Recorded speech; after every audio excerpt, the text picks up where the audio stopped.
Hello বন্ধুরা, কেমন আছো সবাই? আশা করি সবাই ভালো আছো। গত পর্বে আমরা আলোচনা করছিলাম বাংলাদেশের যাতায়াত ব্যবস্থা নিয়ে, এবং সেখানে আমরা দেখেছি যে বাংলাদেশের যাতায়াত ব্যবস্থাগুলি আসলে কত প্রকার এবং কী কী ভাগে ভাগ করা যায়। যদি ভিডিওটি না দেখে থাকো অবশ্যই দেখে আসবে। আজকে আমরা আলোচনা করব সেখানকার একটি ভাগ যেটি কিনা ছিল সড়ক পথ, এবং আমরা গত পর্বেই কিন্তু দেখেছিলাম যে সড়ক পথ এবং রেলপথ কিন্তু একটু আলাদা।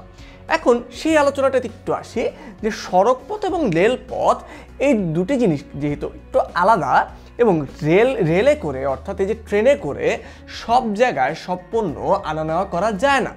এই জন্য আমাদের কিন্তু সড়ক পথের উন্নয়ন প্রয়োজন। এবং এই যে সড়ক পথটি রয়েছে, আমরা দেখতে পাই যে আমাদের এই সড়ক পথের উন্নয়নের জন্য কিন্তু নতুন নতুন অনেক ব্রিজ তৈরি হচ্ছে, তারপরে কালভার্ট তৈরি হচ্ছে। এই ব্রিজ কালভার্টের জন্য আমরা দেখি যে আমরা দেখতে পাই সবাই যে হচ্ছে আমাদের দেশে পদ্মা সেতুর মতো সেতু হচ্ছে, আমাদের দেশে বঙ্গবন্ধু সেতু রয়েছে। এই যে সেতুগুলো রয়েছে এগুলো কিন্তু আসলে আমাদের অন্য একটি অঞ্চলের সাথে আমাদের সংযুক্ত করে বা এক করার ফলে কি হয়, আমাদের দেশে যে কৃষি পণ্যগুলো রয়েছে এই কৃষি পণ্য কিংবা আমাদের দেশে শিল্প পণ্যগুলো রয়েছে, এই পণ্যগুলো আসলে আনা নেওয়া করা অনেক সহজ হয় এই সড়ক পথে। আমরা দেখতে পাই রাত 10টার পরে কিন্তু বিশাল বিশাল ট্রাক আসা যাওয়া করে আমাদের রাস্তাগুলোতে, এবং এই ট্রাকগুলোই কিন্তু আসলে একটি এলাকা থেকে অন্য একটি এলাকায় যায়, অর্থাৎ একটি জেলা থেকে অন্য একটি জেলায় যায়। তাহলে যদি আমরা ওটা ধরি তাহলে দেখব যে জাতীয় মহাসড়ক হচ্ছে জেলা থেকে জেলা, এটি হচ্ছে মূলত জাতীয় মহাসড়ক। অর্থাৎ আমরা বিশাল বিশাল হাইওয়ে দেখতে পাই, এগুলো হচ্ছে আমাদের জেলা থেকে জেলা যেই সংযোগটি রয়েছে সেটি বা জাতীয় মহাসড়ক।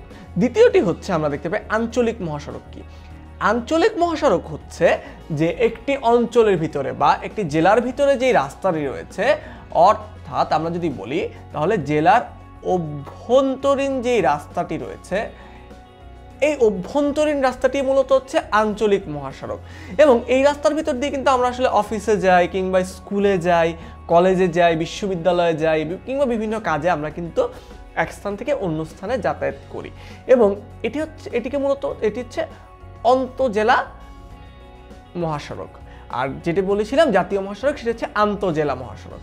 আচ্ছা, এর পরবর্তীতে আমরা দেখতে পাই কাঁচা সড়ক। এই কাঁচা সড়ক মূলত আসলে গ্রামে দেখা যায়, কিংবা আমরা দেখতে পাই যে হচ্ছে আমাদের যারা শহরে থাকো তারা লক্ষ্য করে দেখবে যে আমাদের একদম ছোট্ট একটি আলাদা আলাদা এলাকা রয়েছে না, যেমন গুলশান, বনানী, ধানমন্ডি, কিংবা হচ্ছে অন্যান্য যদি মফস্বল শহরগুলোতে আলাদা যে এলাকাগুলো রয়েছে, একদম ভেতরে যে রাস্তাগুলো রয়েছে একদম কাঁচা, যেগুলো কিন্তু একদম পাকা করা নেই কিংবা ঢালাই দেওয়া নেই, সেগুলোই হচ্ছে মূলত কাঁচা সড়ক।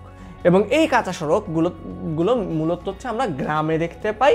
এবং শহরে যদি দেখা যায় তাহলে একদম ছোট ছোট ছোট ছোট যেগুলোর উন্নয়ন হয়নি যে এলাকাগুলো, যেমন মিরপুরের কিছু জায়গা, এই জায়গাগুলো হচ্ছে আমাদের কাঁচা সড়ক, অর্থাৎ যেগুলো এখনও ঢালাই দেওয়া হয়নি, কিংবা যেই সড়কগুলোতে এখনও বড় বড় যানবাহন চলাচল করে না।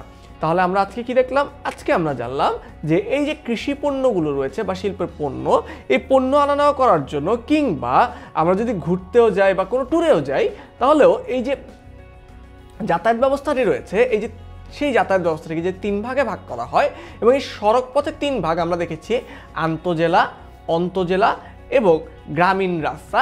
এই 3টি সম্পর্কে আমরা জেনেছি, অর্থাৎ যেটি কিনা আমরা বলি জাতীয় মহাসড়ক, আঞ্চলিক মহাসড়ক এবং কাঁচা সড়ক। আশা করি সবাই বুঝতে পেরেছে, এবং সবাই একটি কাজ করার চেষ্টা করবে যে হচ্ছে তোমার এলাকার আশেপাশে যে কোনটি আসলে জাতীয় মহাসড়ক, কোনটি আঞ্চলিক মহাসড়ক এবং কোনটি কাঁচা সড়ক, এই জিনিসটি একটু আমাদের কমেন্ট করে অবশ্যই জানিয়ে দিবে। এবং সবাই আশা করি ভিডিওটি বুঝতে পেরেছ। সবাইকে অসংখ্য ধন্যবাদ।